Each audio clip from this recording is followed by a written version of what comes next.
the government of Dominica has made a commitment to the nation to build some 5,000 resilient homes for families across the length and breadth of Dominica. 5,000 is a significant number and will cost a huge sum of money to construct. You have seen what the government has done in Bellevue Chopin for the residents of Petite Savanne, and a number of housing projects that are ongoing across Dominica.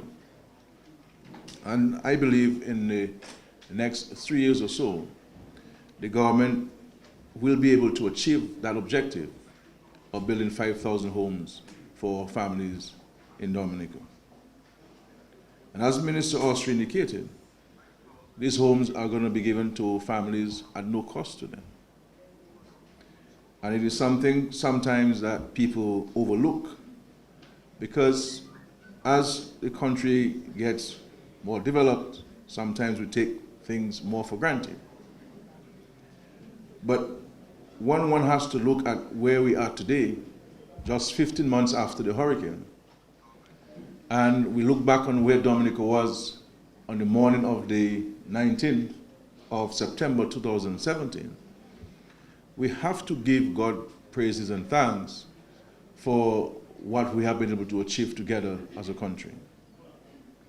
And in the midst of all of the challenges which Hurricane Maria brought onto this country, this government has continued to reach out and be responsive to the needs of our people. In any circumstance, having been impacted by a hurricane of that magnitude, with no revenue coming into the country for several months, but expenditure increasing, this government has not stopped not one social safety net program which was in existence at the time of the hurricane. As a matter of fact, between September of 2017 and December of 2018, we have paid out to our senior citizens, those who are receiving the 70 years and older allowance, alone $8.9 million. And not one of the young people of Dominica who were at school on the morning of the hurricane, or the morning after the hurricane, has had to drop out because the government has not paid their fees. As a matter of fact, just yesterday, I approved over $4 million to be sent to 3 American universities, just for one semester, to pay the tuition fees for students studying in these schools.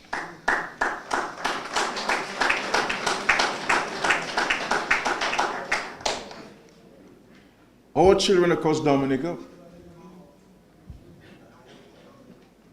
go on a bus, they sit, and they're dropped off right in front of their classroom at no cost to their parents. But the government has to find the money to pay the bus drivers. And those of us who attended PSS back in the 80s and the 70s would know of the struggles we had to go through to get to school, and even in recent times before we started the school transportation program. And you don't see this expenditure. It is not a road where you can see it, but this is a significant cost to the government, because we're providing transportation to students across the length and breadth of Dominica. Transporting more than 9,000 children every single day. So multiply this by the amount of money that a parent would have to pay every day. And so the monies that you would have had to pay for your child's transportation, you now have it to keep to spend otherwise. And in the Independence Day address, the government indicated to the country that we will be paying 40% of what of student loans owed by Dominicans who are back in Dominica from studies. And as I said last night on the radio program, if you owe the bank $100,000 for a student loan, the government is paying $40,000 for you.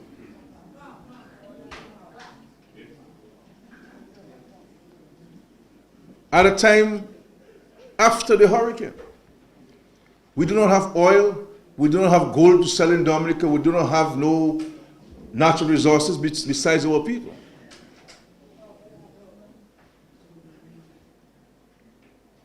And these things, and sometimes I hear people talk and say, well, is government supposed to do it? I ask them, well, why were not these things there before?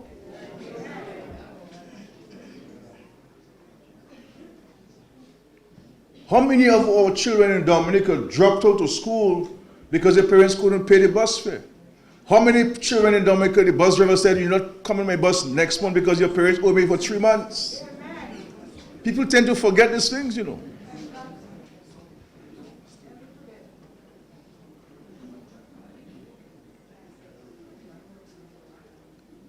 We're doing these things because this government, this party I have the honor to lead, cares about people.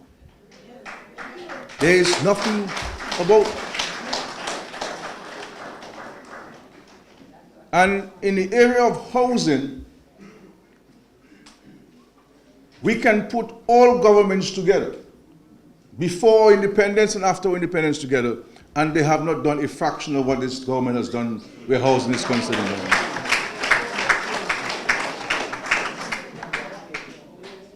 Because we understand and appreciate that there are many of us, all of us in life, through human nature, who would like to provide shelter for ourselves and our families. But the fact of the matter is, there are some of us, with our best intentions and plans, will never be able to do it because we do not have the money to do it. And we believe that the government must help people. We must be responsible, but responsive to the needs of people. And this is why it concerns me when I hear people criticize the government efforts of making life better for people.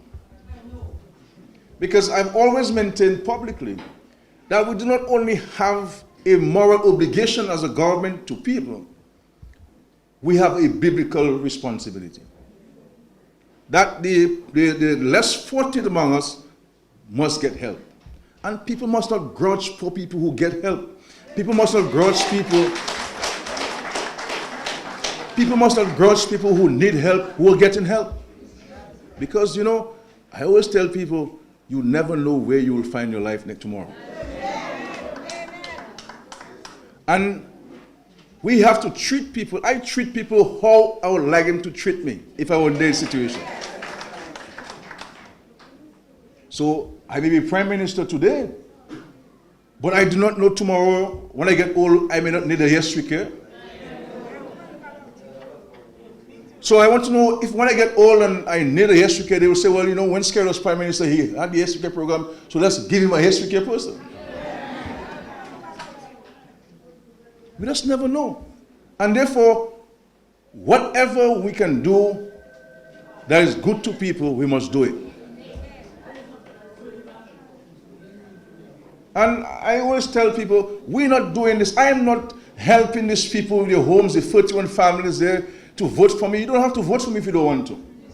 I am doing it because I do so on a matter of principle, a conviction, a commitment to people, and my intrinsic love and concern for the less fortunate. So I'm not doing these things for people to vote for me. You vote for me, thank God for that. You don't vote for me, thank God for that too.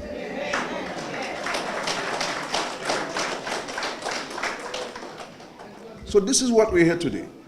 So in respect to this ceremony this evening,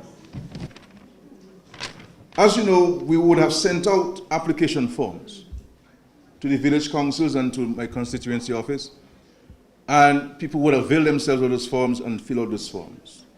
So far, we received 85 application forms that were returned.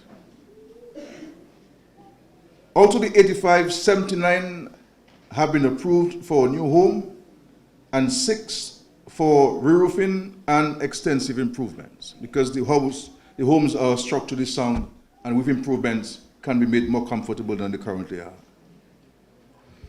Today, we will be handing letters of commitments to 31 families.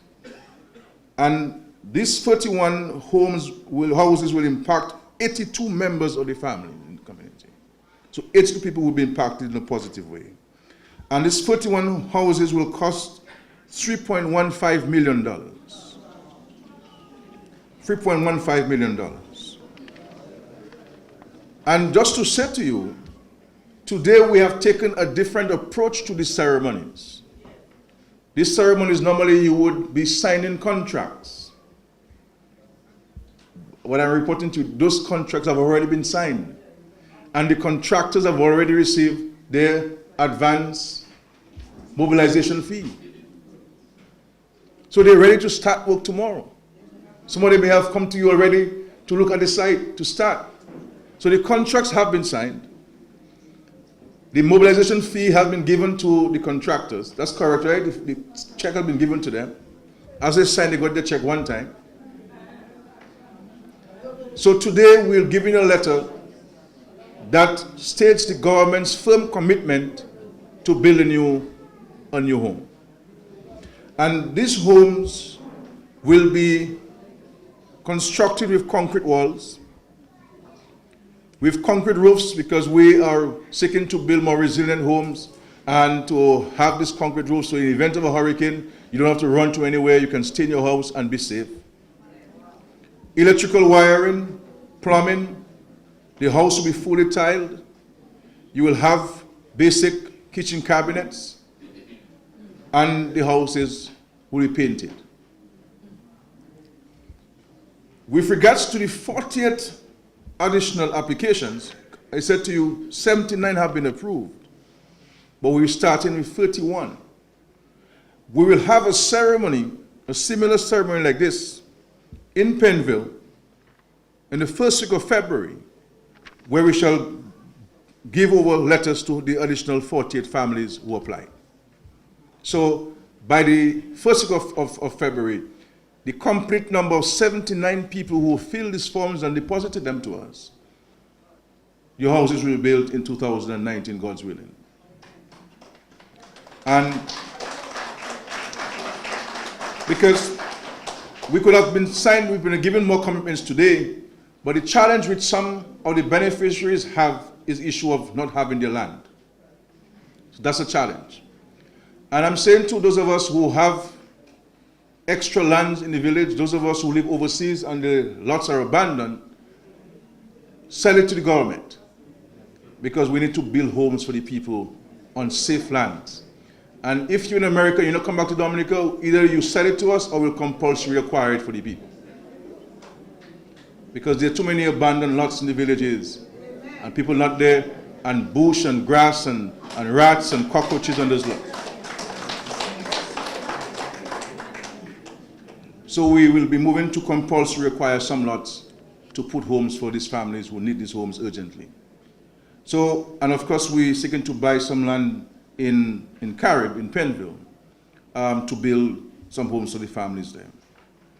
So by February, we would have completed the 79 commitments given. And of course, those of you who have not availed yourself, because you have to avail yourselves. You have to make yourself available. You have to keep listening to the announcements in the churches. Because too many of you don't go to church. That's a problem, you know.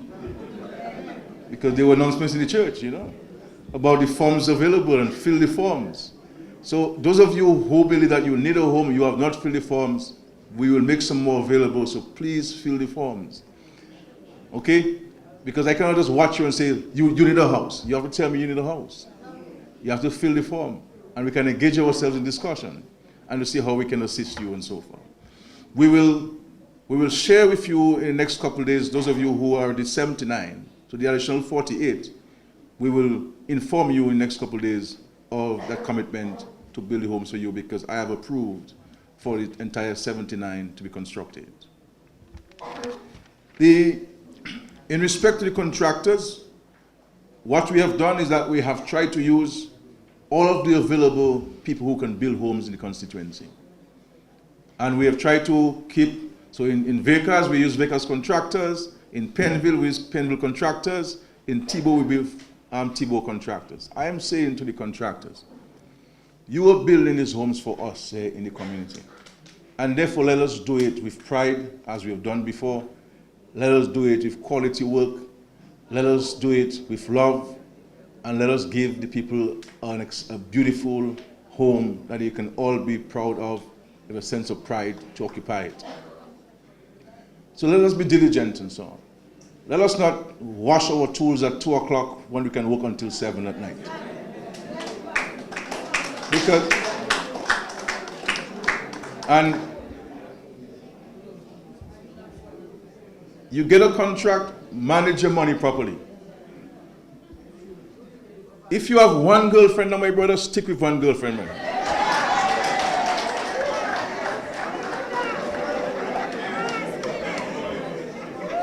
Because the problem in Dominica now, when guys get contracts, they started one girlfriend in the contract. By the time they have the contract, they have 3-4 girlfriends, so they have to go Grand Bay, they have to go Capuchin, they have to go there.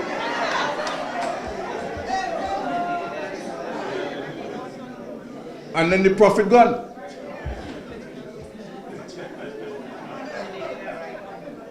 I hear the guys say we're scared, not easy, you know.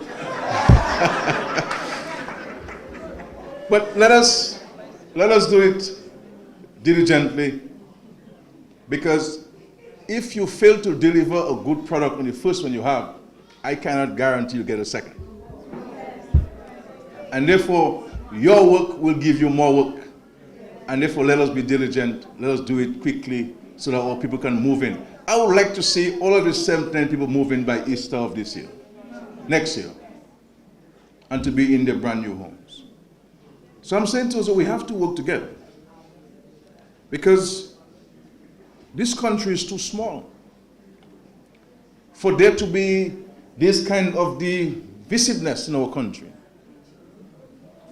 where people are not prepared to work together to improve our country. The government has its role to play, but every one of us in society can make a contribution as small as it is.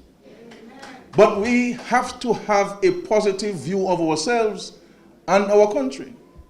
If we adopt and be part of this negative criticism industry, where are we going to get to? Yes, we can criticize to help things improve, but we can't criticize with destructive sentiment.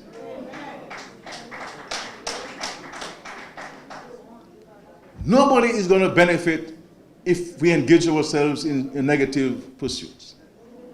But if we see something that has to be done and we work together to get it done, we'll all benefit from it.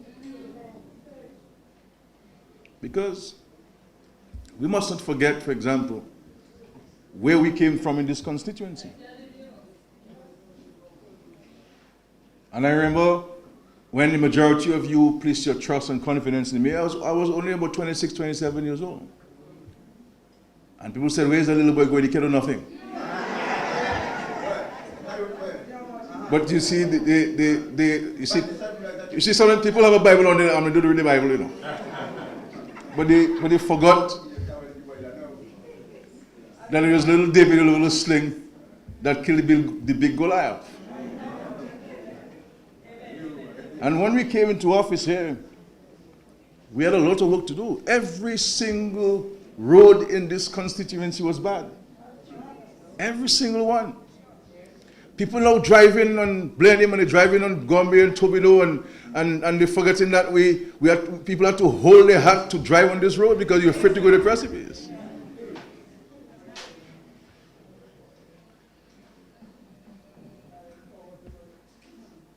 That people like Theo refused to go to Abakwai with his bus because the road was so bad that we had to drop the students at the road, they didn't want to go down to Lahore because the road was too bad there. It was a pain to come from under the mango to the school.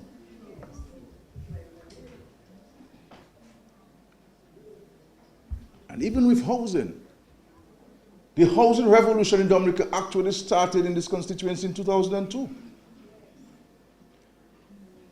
As part of, I would write projects and submit it to foreign governments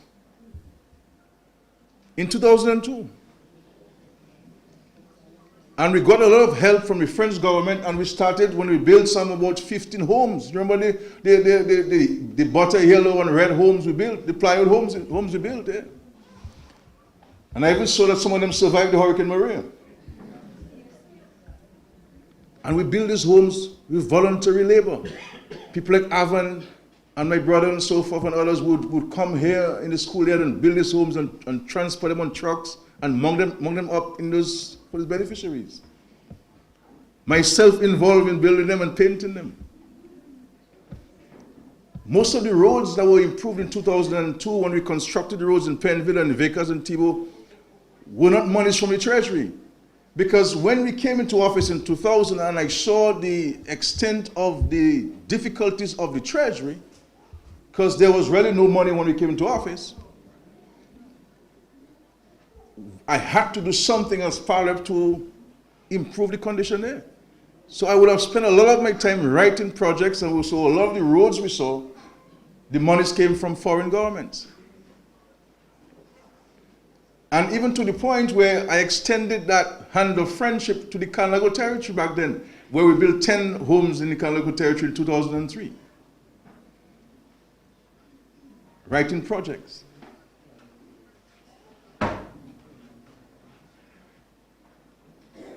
So we have done some work in housing, and we'll continue. I'm very happy for all of you who will be getting these homes. I know all of you personally, and I know of the challenges that you have, and I'm very happy for you. I am very happy. I feel as happy as I am to you as if I'm the one who's getting the house. That's how happy I am for you. And I mean this sincerely. And I believe in the weeks and months you will see, more of that taking place where we can address once and for all. I am prepared to make the resources available to completely provide for the housing for the people in this constituency and the rest of Dominica. And we want to thank the government of Venezuela, because this $3.1 million of money is coming from Venezuela. The Venezuelan government had given us some money some years ago. It is under the care of the Petrocaribe. And so we are using, that's why the gentleman there who is the, what's your big position at Petrocaribe again? You're he's a big position there.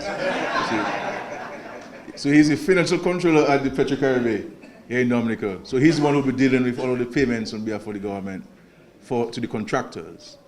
So we want to thank the Petrocaribe, the government of Venezuela, for this money. So these homes are being built with funds, not your VAT money, not the VAT money, Petrocaribe, Venezuela money that we built and so forth, and the additional contract will also come from them. So I really also want to thank Greg Francois, who has been of extraordinary help to us in the constituency. Really grateful for his assistance. He is not an easy fellow. He's big in body and also tough otherwise, but he's been of great help to us there. So I really want to thank him. Some people may not like him and so on, but he had to do a job diligently and properly. Because at the end of the day, every dollar which comes out of the treasury must be properly accounted for. And we to ensure that things are done prudently and responsibly. I also want to thank Michael for his extraordinary efforts.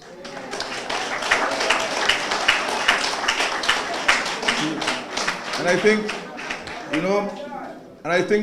we as human beings, we have to show appreciation for people for what they do. Okay? And I think, all things considered, Michael has been doing a fantastic job in helping us in this constituency. I also want to thank Reggie Severin, who works out of my office and so on, and who've been very helpful in putting this together and coming here several times, meeting the contractors, visiting the sites, and really helping in a huge way. Reggie, we're very grateful for your help. The permanent secretary in the Ministry of Housing, Mr. Blackmore. Mr. Blackmore is no stranger. Mr. Blackmore is from Lower Penville. You know, he has land in Penville there. He used to come to Penville, you know, and spend all his holidays there. His mother is from Penville, so he's a Penville man. You know, very helpful and so forth. Extraordinary in his efforts.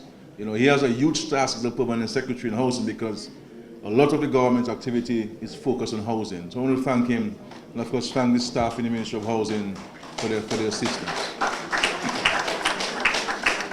And of course, Gibbs Stevenson, the Financial Controller of Petro-Caribbean, I want to thank you, and of course the staff of Petro-Caribbean, but you in particular, you know, always facilitating and very helpful in the efforts and so on. And of course, I want to thank the councils, all the councils in the constituency, for your support, for your facilitation, because we have to work together to reach as many people as quickly as possible. So I want to thank you for that, and of course, and the clerk village council in particular, because they're the ones who are really running the show in the councils and dealing with all of the issues there. So I really want to thank them for that very much and so on. We're in the Christmas season, my friends, and I want to wish all of us a Merry Christmas. That 2018, we look forward to 2019, and we are confident that 2019 will be an important year for us in Dominica, because we are committed to building the international airport, and this international airport will be built in Dominica. We are committed to building a new cargo port, and we're committed to building a new cruise ship village that will revolutionize the cruise industry in Dominica. You're seeing the hotels have been constructed. The Kempinski will be completed in July of 2019, and with an official opening in November of 2019. The Marriott will become part of the Marriott will be completed next year. Jungle Bay will be completed in April. The first phase, 60 rooms, will be open. That's in Soufriere in April of next year. And so we're making progress. We're making progress, and it is important for us in this constituency to place ourselves in a position to take advantage of the many opportunities, because permanent employment at the Kempinski alone will be about 400. And so we're going to need a lot of people to work at this hotel. That's just one hotel. That's direct employment. The farmers, we must prepare ourselves to supply agricultural produce, chicken, eggs to the hotel. The fishermen must prepare ourselves to provide the fish. Those of us who have the knowledge of making craft, arts and craft, we have to go back and make these croupier crafts so that we can sell it to the tourists who will be coming. So we need to start positioning ourselves to take advantage of these opportunities. We cannot wait for it to complete and then say, but if I know how to do this, we have to do it now. Start preparing ourselves. And those of the young people who need training, who need exposure, come, let us talk. Let us know of your ambition. Let us know of your interest, and to see how we can work together to give you that financial support to get yourself trained in the hospitality and tourism sector, so that you're fully trained to take advantage of this. Let us look at serious ideas for small business development.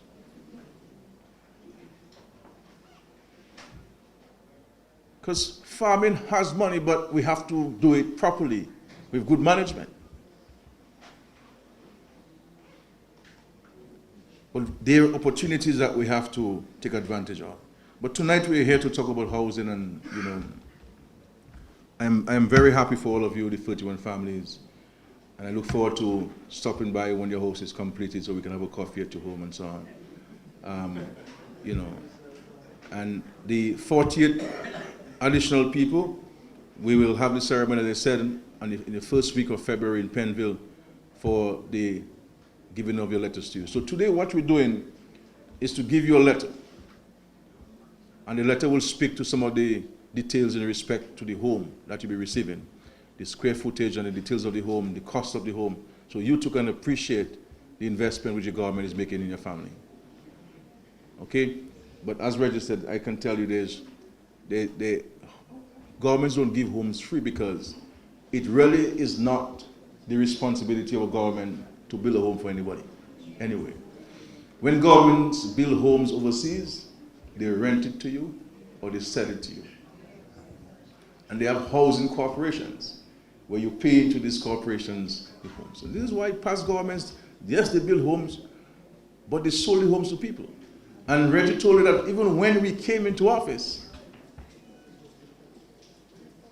and I became the Minister of Finance in 2004, we had to cancel the monies owed by many families because some of them never paid anything.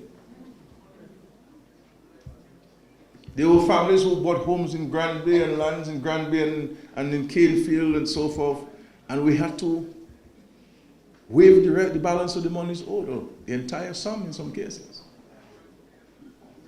But my view is, it makes no sense for us to want to sell a house to somebody knowing that they can't pay for it. So, if your land, for example, the land that you have is not registered, please get it registered so that you have an asset that you can use as collateral in the credit union to take a loan, and a home that you can bequeath to your children in a proper legal way. So I would like to encourage you to do that. But I'm very happy, you know, what better gift that we can get just a few days before Christmas than a commitment, if a contract signed for a home that by the grace of God, you will move in 2019. And I know the 31 families and the 82 members of family will sleep nice tonight, knowing that the Lord has answered their many prayers of when Skerrit gonna build a house for me. So long, you know. Finally, it is there, and I am very happy for you. Let us work together. You have a commitment to do what I can. This job is not easy. It is not easy. And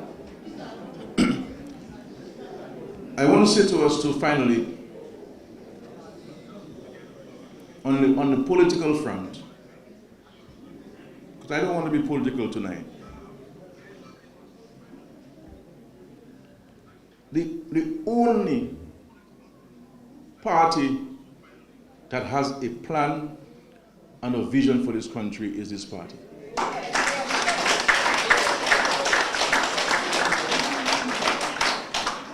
The other side is bent on creating chaos in the country, destruction in the country. We're not for that. I always tell people we have to walk on the side of peace. We have to walk on the side of tolerance. We have to walk on the side of respect for people's rights. My preoccupation is on how I can make life better for people. I don't go to bed having anybody on my mind in a negative way. When I go to bed, I have the people who still are waiting for help on my mind. That's what preoccupies me. And I have said to us in Dominica that the international community, our partners,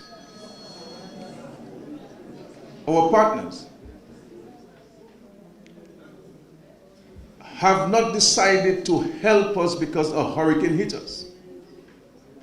Because there are countries where hurricanes and storms have impacted and they have not gotten the positive response like we have received. The international community is helping us because they are excited and captivated by the express vision of this government to create the world's first climate resilient nation.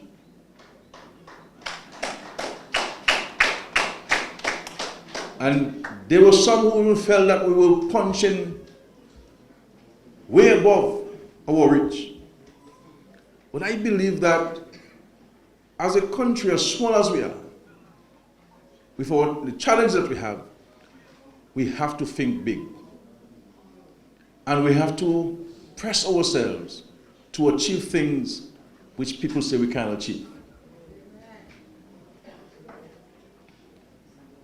And I give you that assurance that this government will build the world's first climate resilient nation, because we have the finances to do it, we have the vision to do it, we have the tenacity to do it, and we have a team of men and women who are committed to Dominica, who have put Dominica first.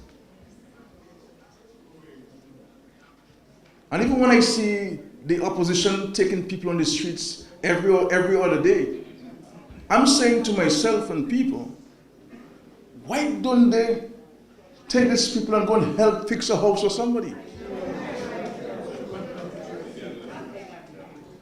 They have contractors and they have builders that they can go, and I am prepared as a government to give them materials to do it. But these people are not interested in that. And I always say that to lead our people successfully, you must first love them. And if you don't love them, because you see the Bible is very clear, you know, the greatest thing is what?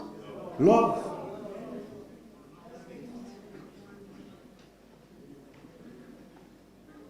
Once you love somebody, you can do anything for them.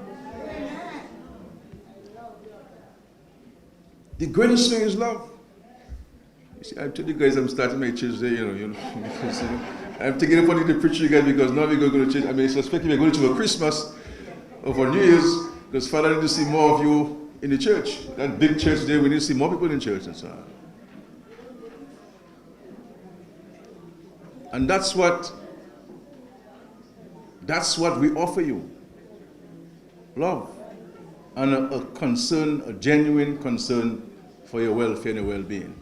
My friends, my dear constituents, may God continue to bless all of us and your families as we work together to build a prosperous and a just society. And we can achieve that which we have set for ourselves if we commit ourselves to working together. So I do hope and pray that as small or as big as the hoax may be, it will be appreciated by you.